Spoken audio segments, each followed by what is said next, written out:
Hello and welcome to a Bergkamp Wonderlands. This is our post-game show for Southampton beating us 1-0 in the FA Cup. I think the FA Cup is now anybody's trophy now that Arsenal are no longer in it. It's up for grabs. I think first person in the box when I was there, I think was and235 100. We've also got a brand new member who is at mushroom level, is William Moore. Welcome, William. Tonight, or this afternoon, or this morning, depending on where you're watching and what time it currently is, I am joined by Nick. Nick, how's it going? Oh, it's terrible, mate. I was all right, and then I spent 90 minutes of my life watching something that was terrible. Yeah, I'd say I would have turned it off, with 10 minutes to go, but I'd already wasted 80 minutes of my life watching it. So what was another 10? Yeah, and I mean, it could have been worse. We could have equalised and had to watch another 30 minutes of it. that was a potential issue in there. But I'm glad we we can talk through it now. Hopefully it's cathartic for everybody in the chat box and for everybody listening as well. But let's start with the lineup. It was a raft of changes. Only 4 people survived who played the last game. Was there any kind of surprises for you in there, or did it just make sense? Yeah, he was always going to have to make changes. I mean, like I say, we're playing them again on Tuesday.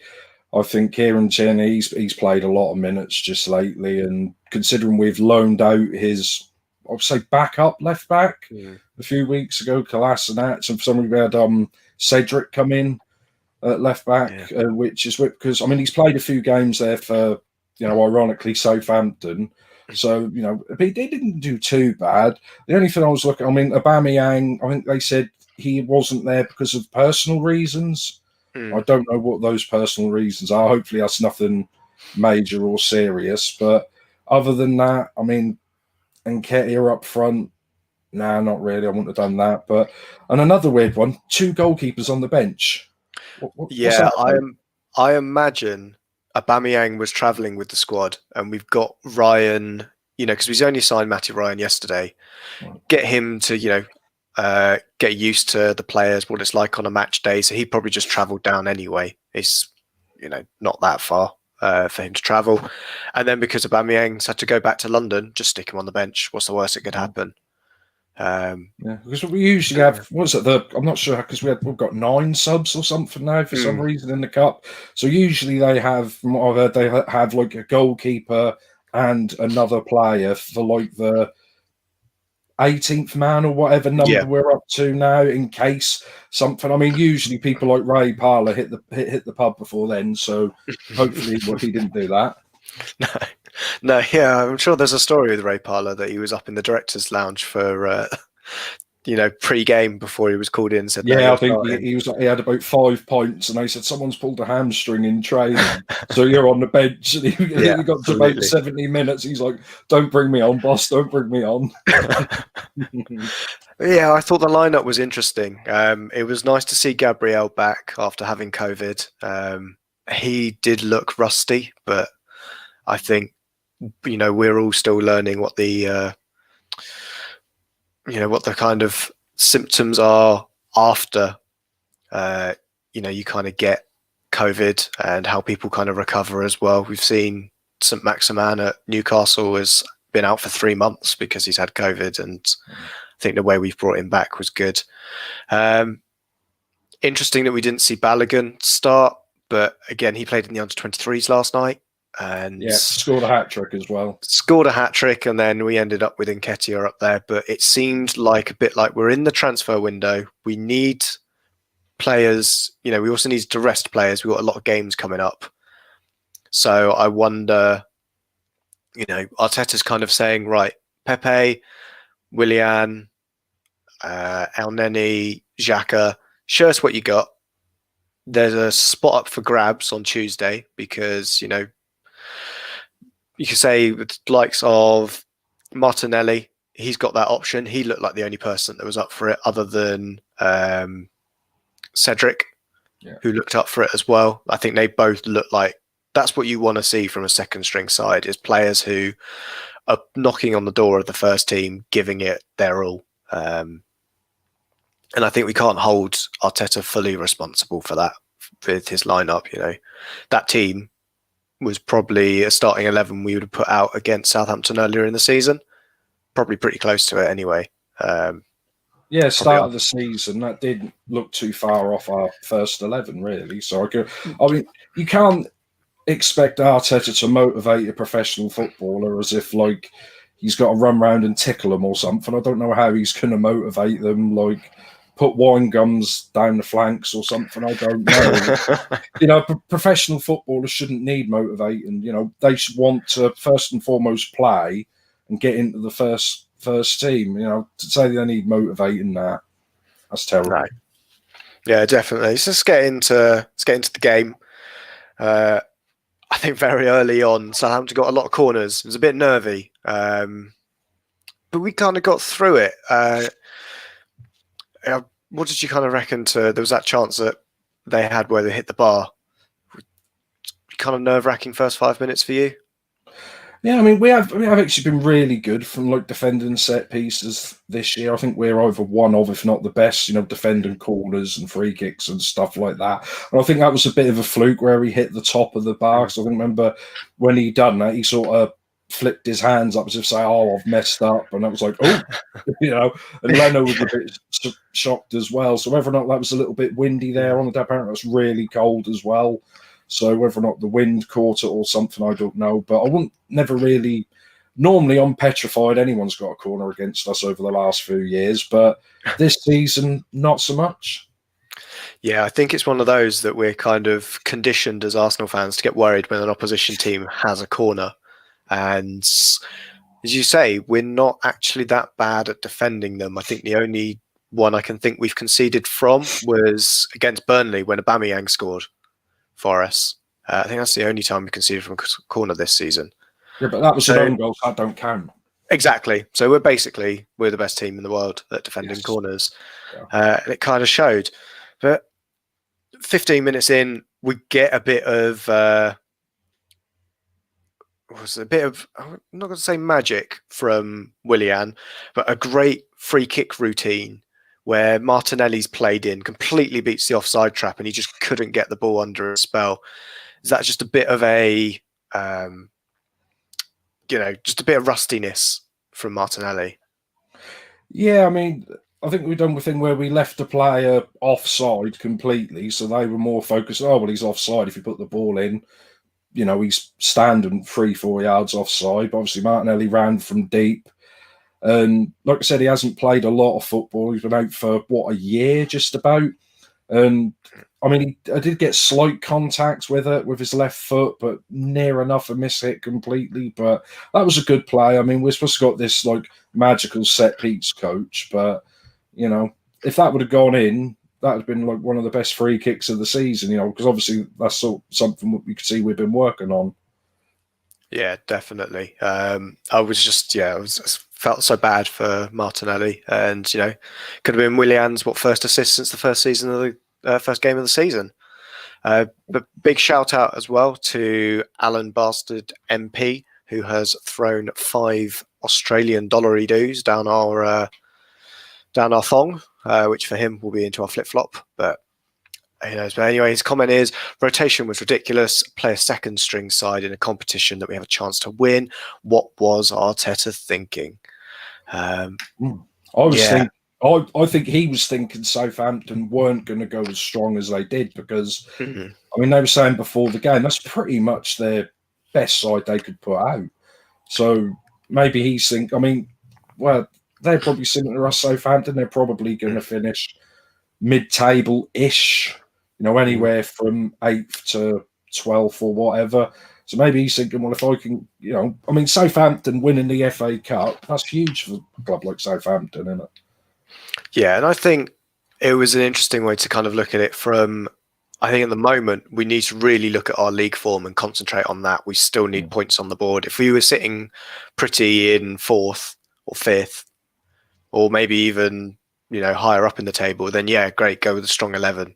knock Southampton out of the park, but we've still got such a big squad, and we've got Europa League games coming up against Benfica. We can't exactly throw the kids out for that game. So if we really need to see and give some good opportunities to the kind of fringe members of the squad to see what they can really show, especially in that forward line, because we're saying, we're hearing that got Martin, and I'm going to try and get his name correct, and Thomas from Norway, please don't shout at me. I have tried to get this right. Odegaard from Real Madrid. That's another player coming into the kind of positions that Pepe, Willian, Nelson would be trying to compete for. So there's plenty more competition for them. We've got, Arteta's kind of said to them, show us what you got. And I don't think they reacted as well. Let's talk about the goal as well, because there's only one to talk about. And this game kind of could have been a 0-0 with the amount of chances created afterwards. But yeah, talk us through it, Carl. It's Carl Walker-Peters with a cross. Yeah, I mean, he just done his man on the right back, put a shot come cross, really, kind of fizzed it in, went past the man, and obviously Gabriel tried to put a block in, but inadvertently deflected it under Leno, which, I mean, and obviously went into the goal for an own goal. I mean, I think it's one of those, if Gabriel doesn't put a toe on that, it's going, straight to the Southampton bloke who got in front of Rob Holding, so he could have just got a tap in. I mean, that's hard to tell because of the deflection, but, Leno could have caught it. We're not sure, but I think that's one. You want him attacking that ball, because if he doesn't and they score from it, we'll all be sitting there thinking he's got to try and block that. Why is he not even sticking a leg out? But, that's what it is. He hasn't played for a month, I think, since he's been, because didn't he get suspended for a few games and then come down with COVID, or did he come back between that? I think, he was suspended and then got COVID off the top of my head. He might have had one game back in the middle. Yeah, he might have come off as a sub or something like that just before Christmas, and then, let's say, he's off again. But I don't knock him for that, really. I could have, there's a few chances we had and they had where they're deflected. And most of those, when they get deflected, they go out for corners and throw-ins and just come back into play. So I can't knock him. I think that's his second own goal of the season. But what do you say, Josh? I don't blame him for that. No, I think he was unfortunate, and seeing what he was like in those opening 20 minutes, he looked rusty as hell, which is kind of a given because he's been out for so long, and we know that COVID is more than just a really bad case of the flu, and mentally coming back from that as well. We don't know how bad his symptoms were fully, but I'm going to take the benefit of the doubt that we've kind of brought him back when he should have done. And that's just a kind of rustiness that he wants to get there. Leno had it covered, but it's just the problem of just rustiness generally. But otherwise, we kind of go through what's going through from the game. Southampton continuing to attack us at that point. Danny Ings with a great volley that just gets deflected over. I think it's Bellerin on the end of that. And we don't really do anything to half time. So at that point, Nick, when we're at half time, what are you thinking Arteta's going to be doing? Is he going to be making wholesale changes, or is he more kind of putting some of these players into the last chance saloon to say, this is your next, show me what you've got?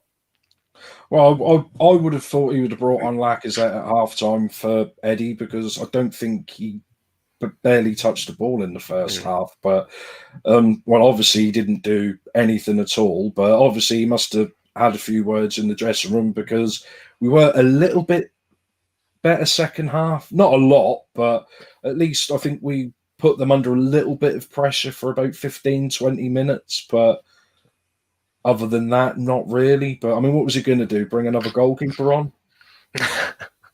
Yeah, I think at that point, I think the only player I saw that was really we could bring on would be Thomas Partey in midfield, because we were struggling there. And I didn't want to risk Lacazette again by bringing Nketiah off, because he is so important to how we play. But would you say Partey was more just getting minutes into his legs after his injury, just getting him a bit more match fit than actually expecting him to turn the game around? Because I don't think he's a good player, but coming back from the injury, he wasn't going to turn the game round on his own, was he? I don't know if he's that type of player, really. No, I think he would have given a bit more dynamism in our midfield and a few more forward passes, or be more adventurous with his passes. I think with the players that we had in there with Xhaka and Elneny, if the option is there for a safer pass, they will play it rather than risk a longer pass. I think with Partey, he's got a bit more in his locker for playing out decent passes. And yeah, I do also think we needed to see a bit more movement from that front three that we'd given time to, or bar Martinelli, who I thought was superb in that first half. Everyone else just needed to be showing a bit more for the ball and a bit of movement, because as much as we go, Xhaka and Elneny are playing safe passes and not playing it forward, but it's also a case of the players in front aren't making the right runs. So yeah, or really any runs at all, to be honest. Yeah, it was really interesting with Willian today, because in the middle, I think he did start playing and making a few good runs, but not enough. Like compared to Smith Rowe, you kind of see a lot more dynamic runs in there, playing 1-2s with the striker. And I don't know if that's because the striker isn't right to play that kind of thing, or Willian's kind of, Willian being Willian. But yeah, 66. Well, actually, no, let's go through the substitutions, because we get those in the 56th minute. Thomas Partey comes on for Elneny, and then Martinelli comes off for Saka. Do you think that's purely about minutes in Martinelli's legs after coming back from his twisted ankle? Yeah, I mean, like I said, we brought Partey back far too early and just started him in a game that we won't mention because it's that lot. But, to bring him on half an hour, 60 minutes here, 30 minutes at the end of the game, because, he's a young lad. We don't want to Wilshere him. We don't want, especially when it comes to ankles, by the time he's 22, he wants to be a regular starter for Arsenal. In order to get him there, we've got to manage his career, and especially for how energetic and enthusiastic he is. So, like I say, pretty much spot on with Wilshere. Going for balls he shouldn't be going for. I mean, fair enough, go in for a 50-50, but this guy's going in full-blooded for like an 80-20 against him and things like that. And I think that's how he done his ankle as well. But what was it? His first game back where we thought he came off injured. That was, because he was chasing the ball. It didn't need to chase really. But yeah, just more minutes into him, and I think Saka came on and pretty much made an instant impact when he came on. Yeah, absolutely. I think he was superb with Saka coming in there. Saka coming on. I did wonder, him coming into that group was just interesting because he could kind of get that interplay, and Eddie looked a bit more excited as well when Saka came on. He was making a few more runs, and I wonder if there's something about that we should look into deeper. It's probably one for the podcast to look at that.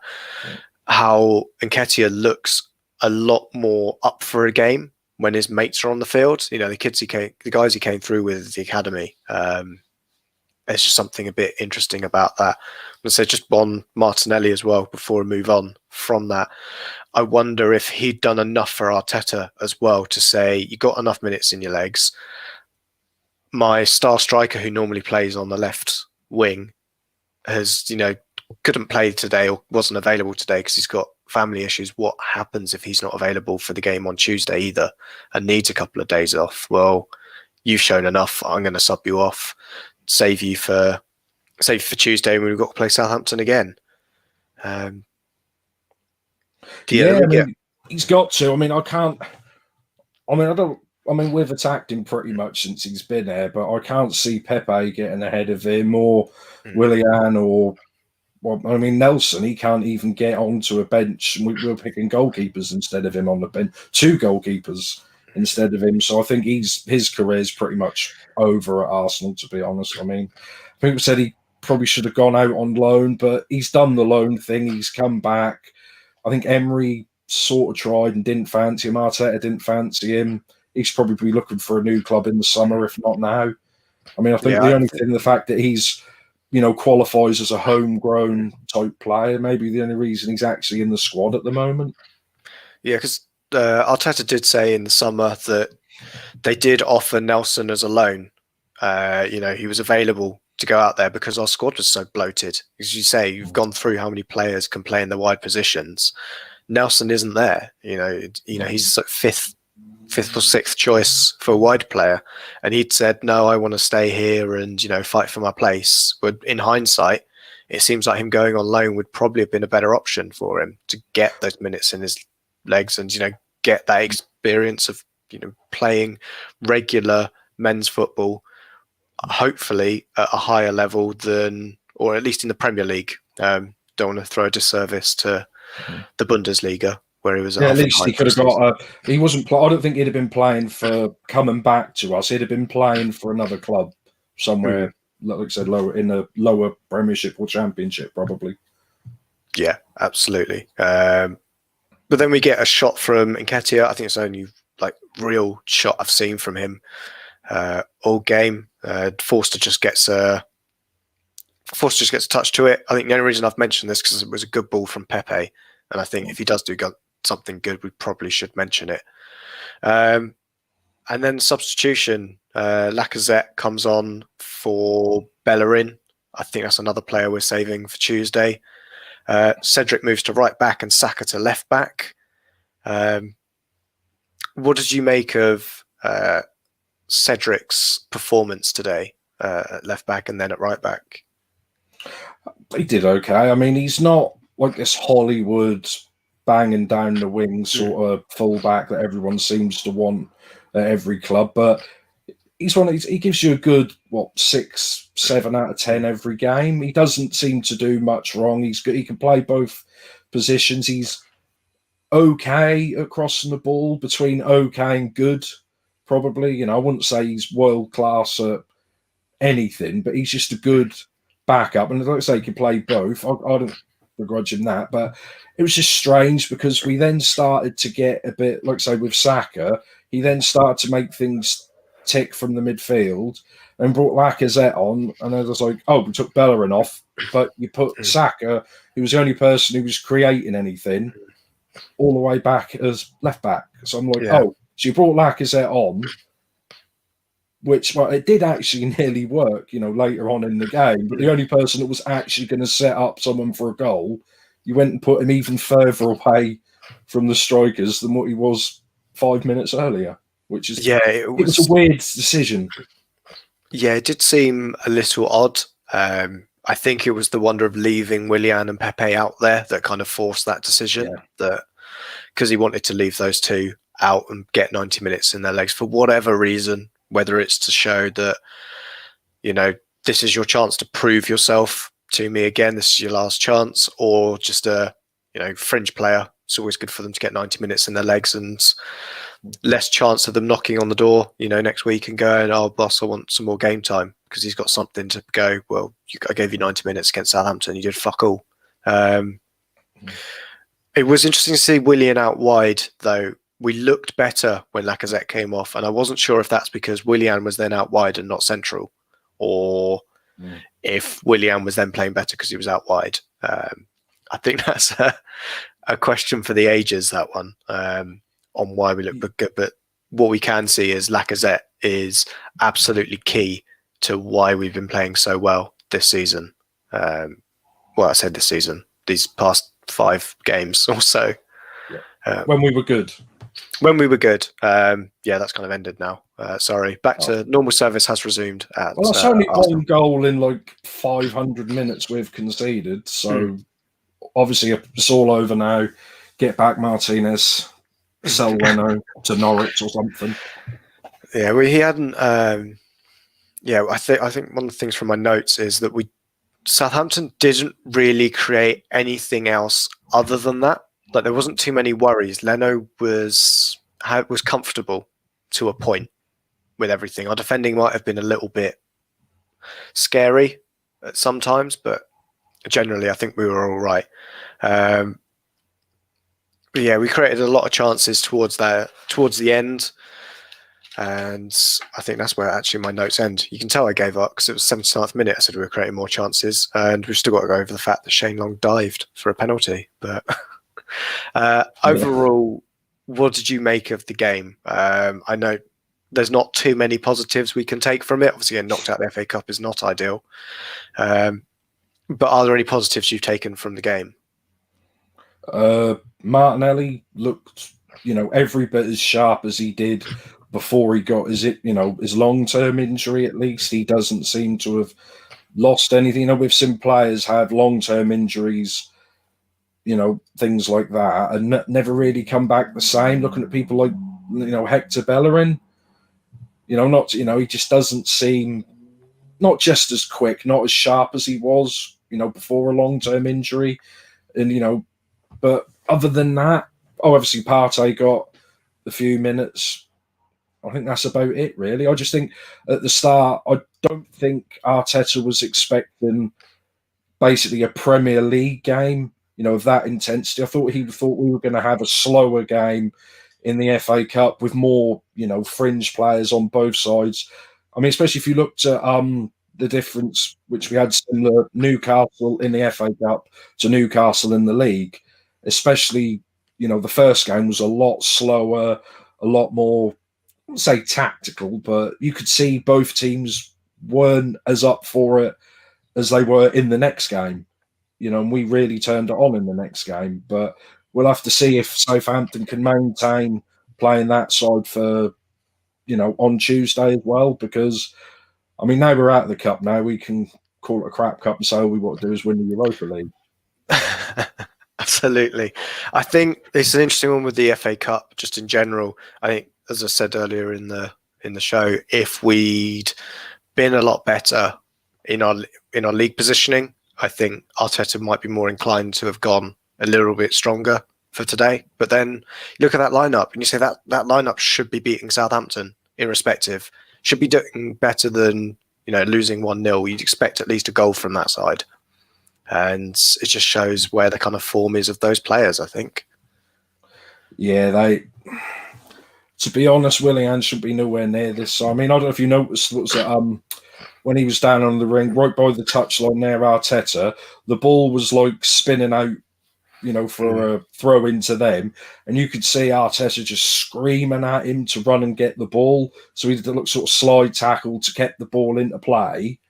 And then he clapped him and then kicked the ball into midfield and then just started walking with his hands on his hips away. And you just think, oh, he's not interested at all, this bloke, is he? Just not. He's, when we signed him, I thought, I remember him playing, when he was playing really well at Chelsea. I thought, yeah, I'll take him. And he just doesn't want it, does he? No, I think it's interesting because I never fully rated him at Chelsea. It was a strange decision. I thought ultimately the position he started the game in at number 10-ish is where I thought his long-term position would be at Arsenal. It made sense to put him there because of the amount of wingers we've got. But it does look to be like a player that we haven't necessarily got everything we wanted from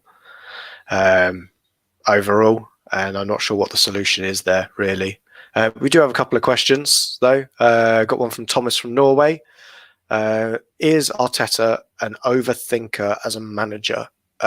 Many strange decisions at times. What do you reckon to that, Nick? Well, we don't know because, this is his first job. I mean, you had, was it Ranieri throughout his career, known as the Tinker Man, never played the same, first 11 game after game. Is he overthinking it? Possibly. He's just got to get the balance right, isn't he? I think today, other than putting Saka at left back when he brought Lacazette on, I don't think he did much wrong.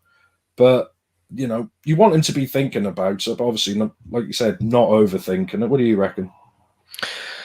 I think it might be something similar to thinking about Pep and how he looks to overthink and whether or not that's something that's rubbed off on Arteta. I don't think he overthought the selection for today at all. Not Not one bit. I think he knows what he was doing with that. That lineup is good enough to win. It's full of what should be, on paper, creative players. Willian has created chances in his career. Pepe is great at creating chances. Martinelli was very bright. He looked like he could have, with some better service, could have scored. Nketiah, well, if anything is within 10 yards of the goal, you almost bet your house that he's going to put a shot on target there. But I think this is our second string side, and it's quite disappointing that whilst we've got players that we've paid good money for, or have got a lot of time invested in them, that they couldn't do what we expected of them, and that they're so poor. But yeah, it's not ideal that we've got this situation. But we're in a transfer window, and you can see that Edu and Arteta are going out there and they are getting sensible transfers in. I think the Matt Ryan one is one that we'll look back on and go, that's an excellent option that we brought in. Second choice goalkeeper. I think he's one of the best backup goalkeepers in the league now for us. But I never heard of him, to be honest. Why did they get rid of him? Have we bought him or have we just loaned him? So he was Brighton's first choice goalkeeper up until this season.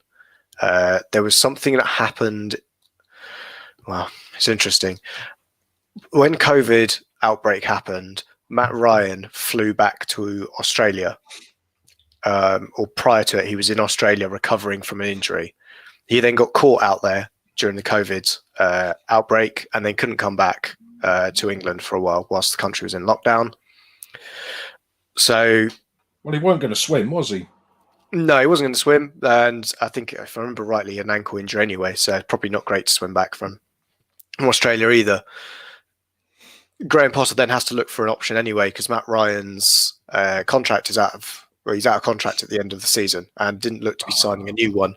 They just got rid of Aaron Moy in the summer, one of his mates, and I think there was a feeling that he was getting a little homesick.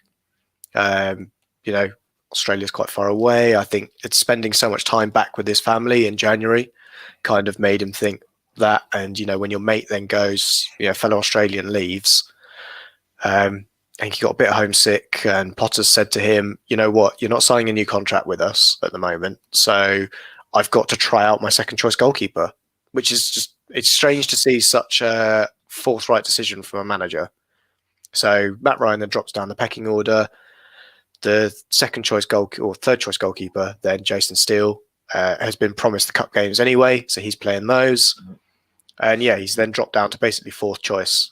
And whilst it might seem strange for a homesick player to go from Brighton to Arsenal, he's an Arsenal fan, and we also have a huge amount of Australians in the women's side. The manager is Australian, and we've got his assistant manager's Australian, and we've got 3 Australian players in the squad. So there's a bit of a positive clique.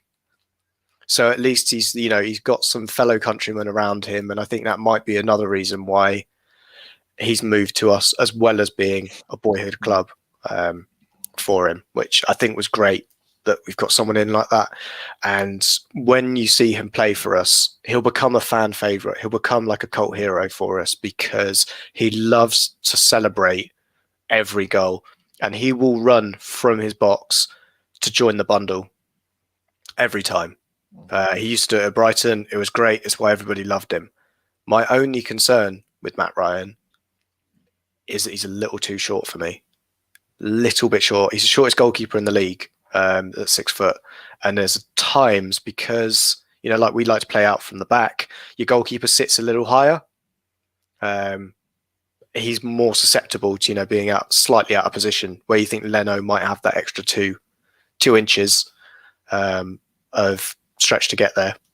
Ryan doesn't necessarily always have that, so he gets caught out occasionally. But otherwise, one of the best goalkeepers in the league with his feet.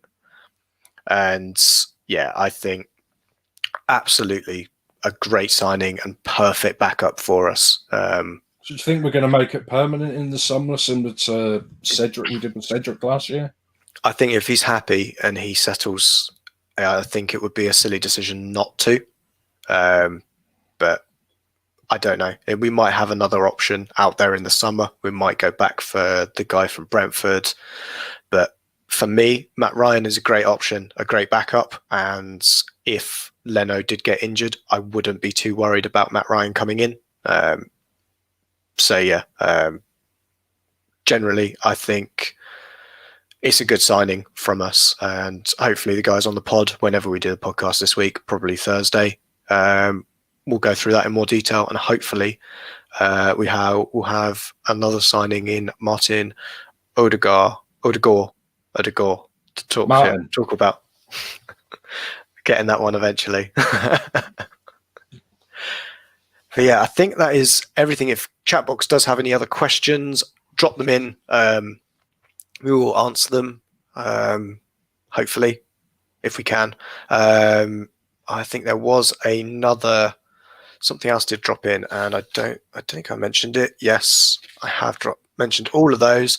So I think if there aren't many questions, if you do have any questions, drop them in and we'll ask them in the podcast. I'm not sure who's doing the Southampton game on Tuesday, the post-game show. Danny will definitely be back for that. He is not about today because he is in bed. Which is fair enough. I would do the same. If we lose 1-0, we could just replay this game, this pod, can't we? Hopefully, if Gabriel puts no goal in as well, perfect. We don't have to do anything, rinse and repeat. But yeah, I'll just say thanks, Nick, for joining me. It's been a pleasure. Yeah, always great coming on with you, Josh. Perfect. And I would say, yeah, thank you for everyone joining in the chat box. Make sure, if you haven't subscribed, make sure you have. Click the little bell icon and we'll let you know when we go live. And do drop a like if you like what we're doing. If you don't like what we're doing, drop a dislike. It's that easy. And I'd say, finally, up the Arsenal.